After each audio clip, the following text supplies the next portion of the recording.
¿En qué se parece y difiere la santificación a la justificación? Por J. C. Ryle. En cuanto a la santificación, hay tres cosas para considerar.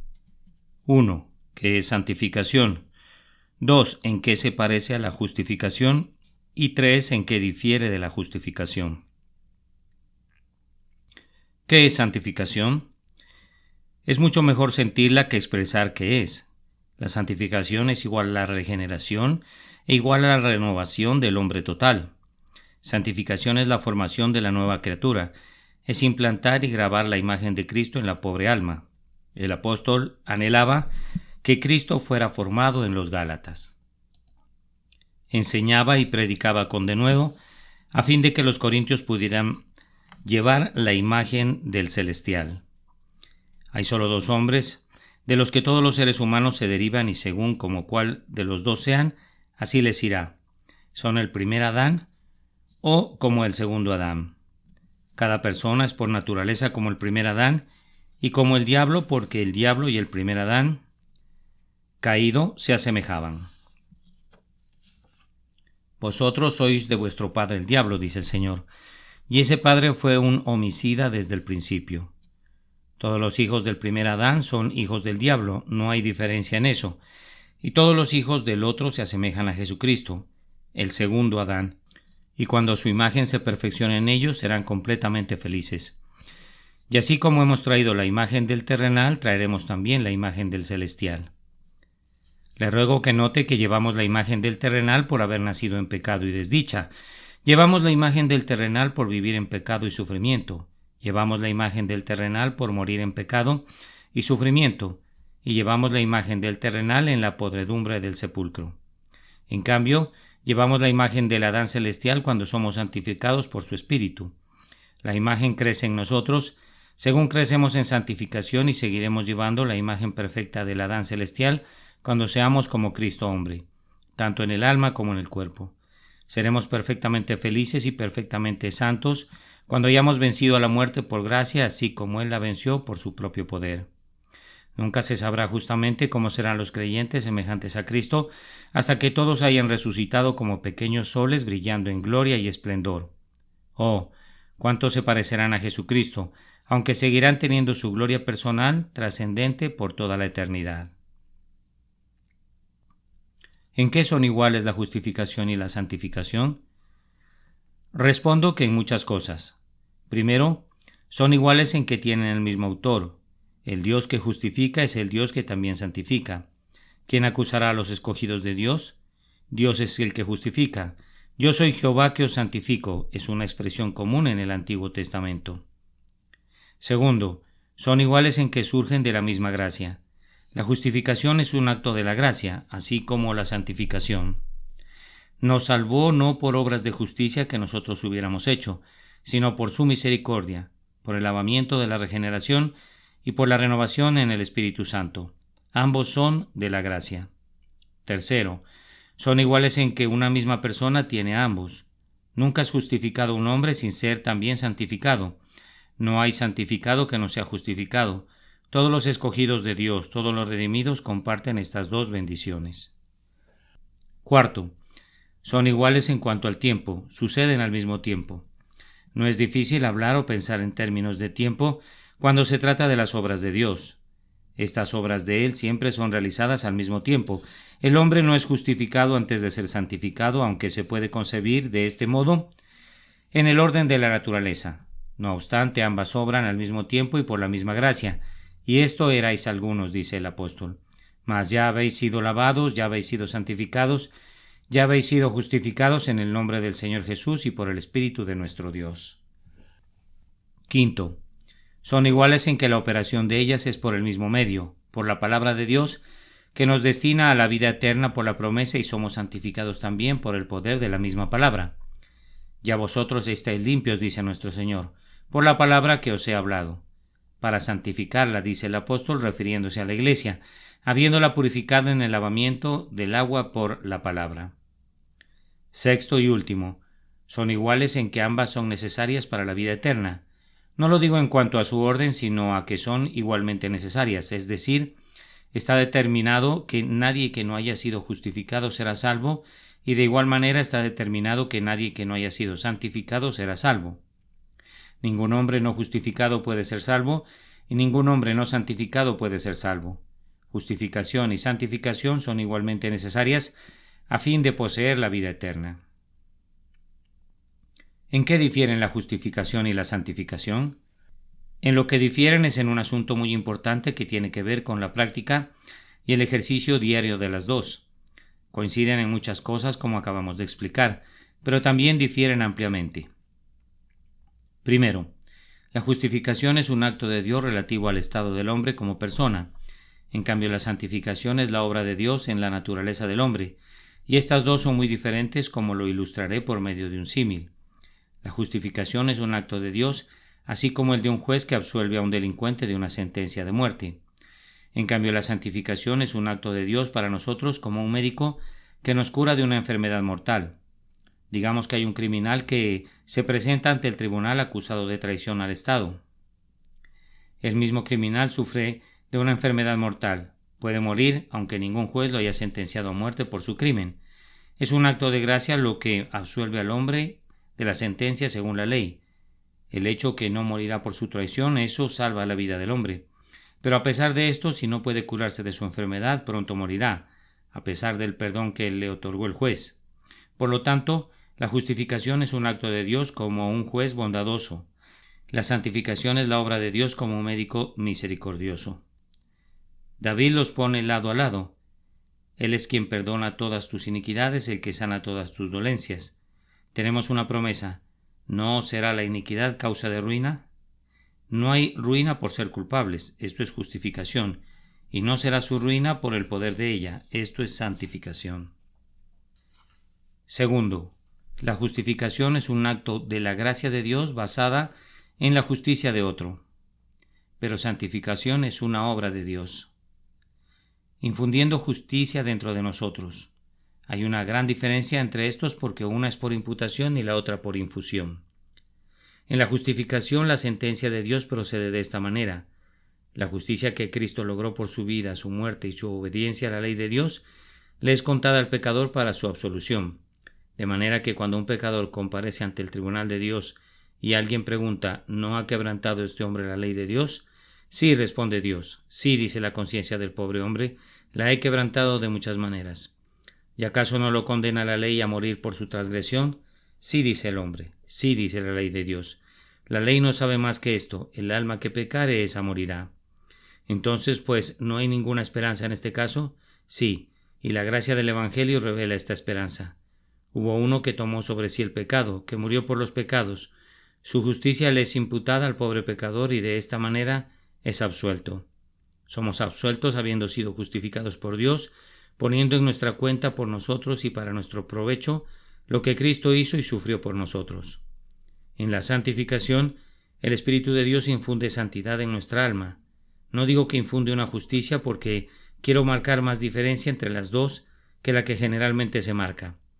La justicia y la santificación en este caso deben ser mantenidas bien separadas. Nuestra justicia es de afuera, nuestra santidad es de adentro, es la nuestra propia.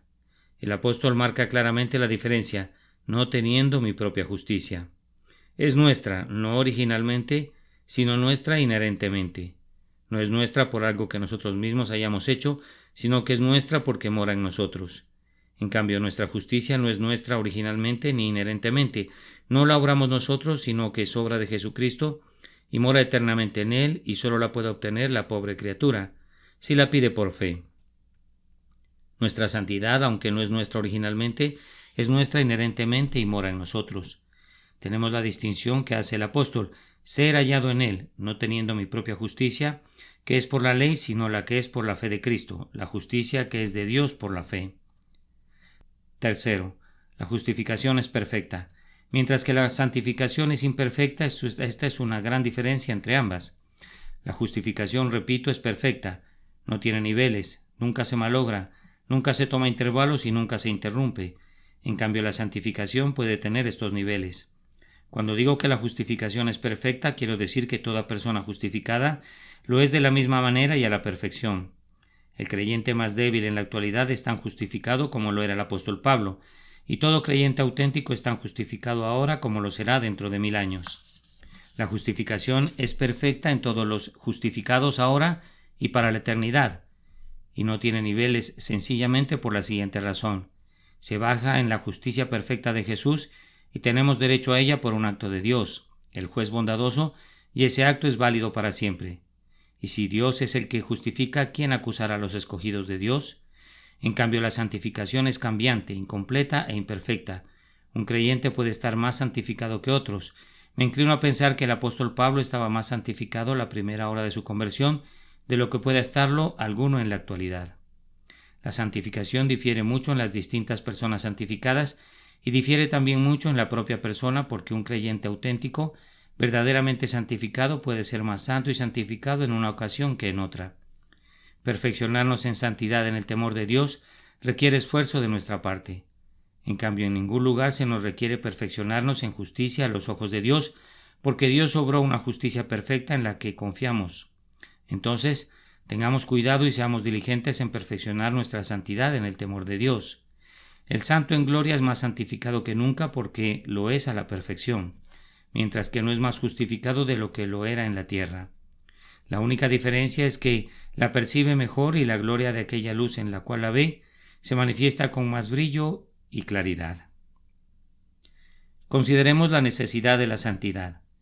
Es imposible que alguno sea feliz a menos que sea santo. Nada de santidad aquí, nada de santidad en el más allá. Las Escrituras mencionan 3 habitantes corporales del cielo: Enoc antes de la ley, Elías bajo la ley y Jesucristo bajo el Evangelio. Los 3 eminentes en santidad para enseñarnos que normalmente nadie va al cielo sin santidad. Hay muchos miles de miles ahora en el cielo, pero entre ellos no hay ni un impío, no hay ni un pecador entre todos esos santos, ni una cabra entre todas esas ovejas, ni una mala hierba entre todas esas flores, ni una espina entre todas esas rosas, ni una piedrecita entre todos los diamantes resplandecientes. No hay en el cielo ni un Caín entre todos esos Abel, ni un Ismael entre todos esos Isaac, ni un Esaú entre todos esos Jacob. No hay ningún Cam entre todos los patriarcas, ni un Saúl entre todos los profetas, ni un Judas entre todos los apóstoles, ni un Demas entre todos los predicadores, ni un Simón el mago entre todos los fieles. El cielo es sólo para el santo, y el santo es sólo para el cielo. El cielo es un manto de gloria apto sólo para el santo. Dios, quien es a la verdad en sí mismo, no puede mentir y lo ha dicho. Sin santidad nadie verá al Señor. Tome nota de esta palabra: nadie.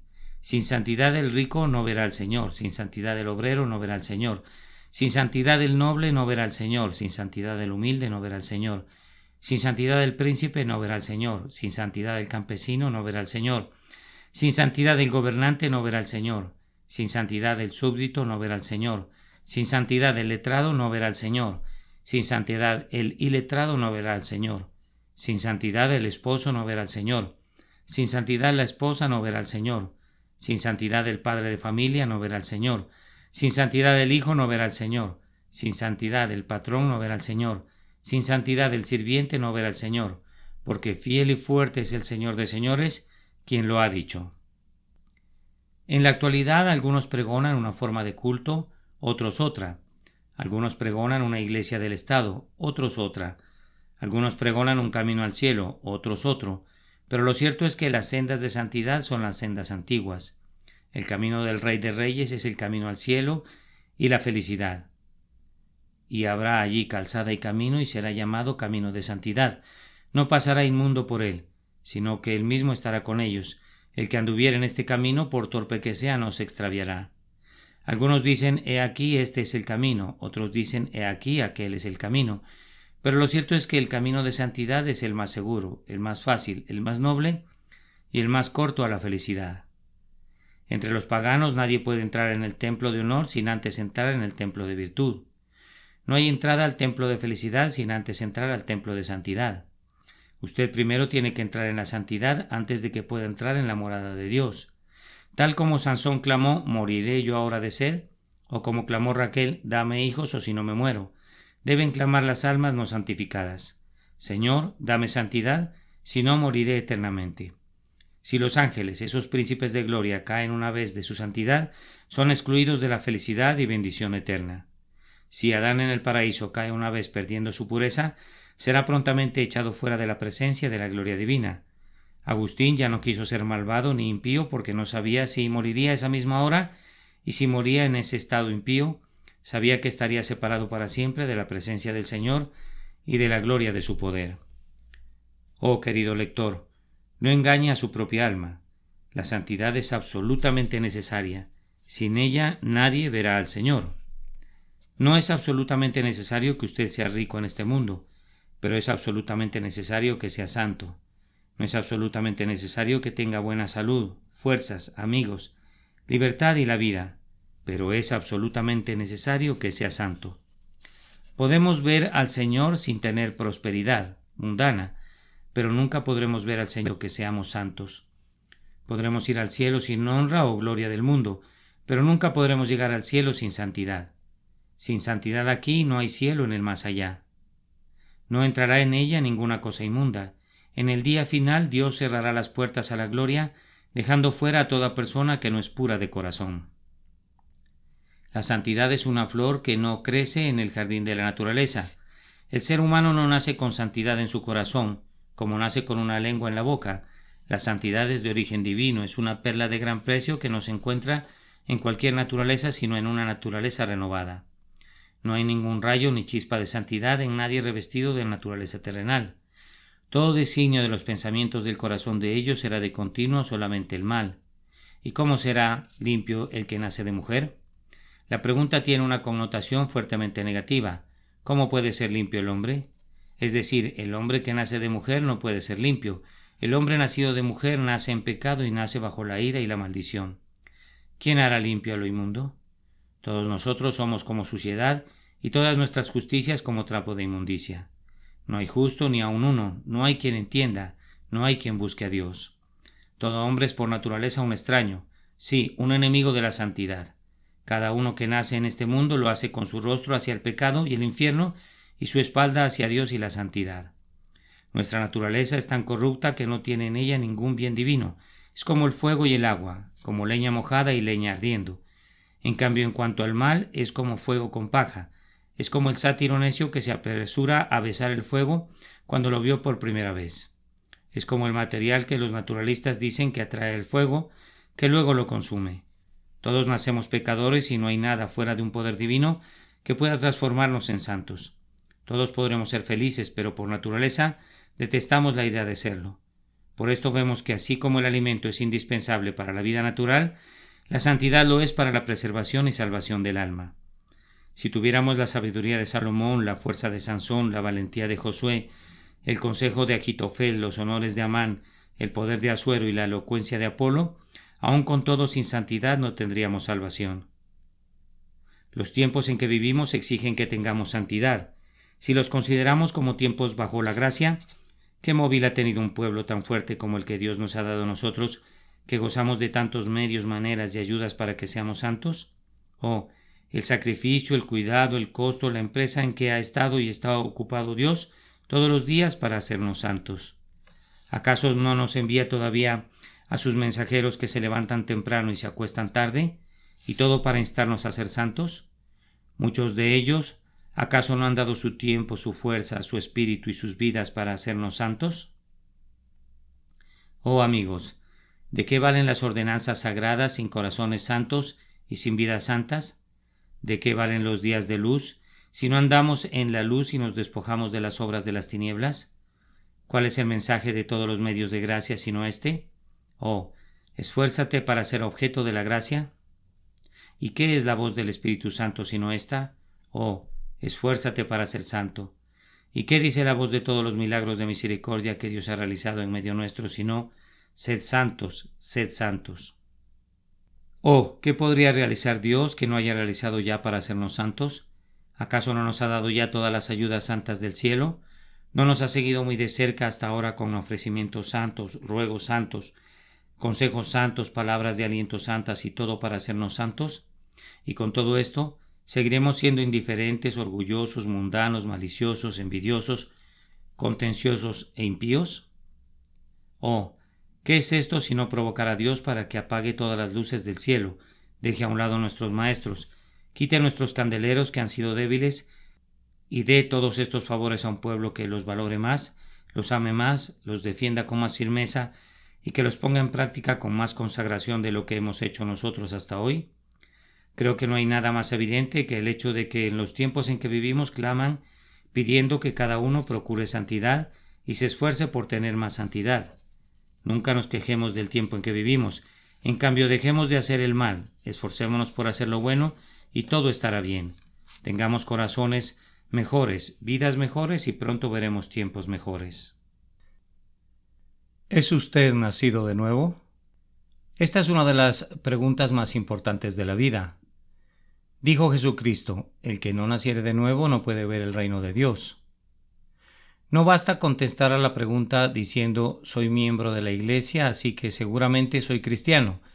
Miles de cristianos nominales no tienen ninguna de las características del que ha nacido de nuevo, muchas de las cuales consigna la primera epístola de Juan. En primer lugar, Juan escribió: aquel que es nacido de Dios no practica el pecado. Sabemos que todo aquel que es nacido de Dios no practica el pecado. La persona que ha nacido de nuevo no peca habitualmente, y no peca con todo su corazón ni su voluntad, ni con una inclinación completa por hacerlo. Hubo posiblemente un tiempo cuando ni se preocupaba de que sus acciones fueran pecaminosas o no, y no siempre se sentía triste después de cometer un mal. No había enemistad entre él y el pecado, eran amigos. En cambio, el cristiano auténtico aborrece el pecado, huye de él, lucha con él, lo considera su peor desgracia, resiente la carga de su presencia. Se lamenta cuando cae bajo su influencia y ansía ser librado totalmente de él. El pecado ya no le da satisfacción. Se ha convertido en algo terrible que aborrece. No obstante, no puede liberarse de él en su interior. Si dijera usted que no tiene pecado, estaría mintiendo. Pero sí puede decir que aborrece el pecado y que el gran anhelo de su alma es no cometer ninguno más.